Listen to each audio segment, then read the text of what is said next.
আমার সাথে তার আইসিইউতে যে কথা হয়েছে, আমি বললাম যে তুমি কেন এই কাজ করতে গেলা?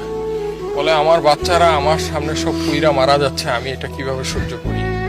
আমি সর্বোচ্চ চেষ্টা করছি বাচ্চাদের, কিছু বাচ্চা বের করছি, আরো কিছু বাচ্চা বের করতে গেছি, এমন সময় এক্সপ্লোশন আরো জোরে হয়ে আমি আর কিছু জানি না।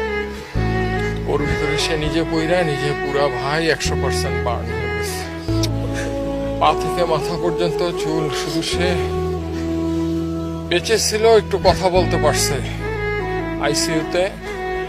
তারা যখন চিকিৎসা নিছে এবং তাকে যখন লাইফ সাপোর্টে নেওয়ার আগ পর্যন্ত সে লাস্টে একটা কথাই বলছে যে আমার হাতটা একটু, ডান হাতটা দিয়ে বলছে আমাকে একটু শক্ত করে ধরো ডান হাতটা।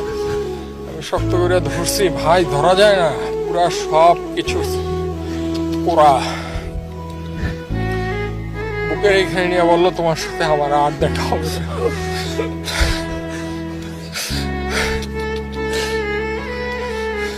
এরপরে ভাই ভেন্টিলেশনে নিয়ে যায়, এর 1-1.5 ঘন্টা পরে কার্ডিয়াক অ্যারেস্ট করে সে পৃথিবী থেকে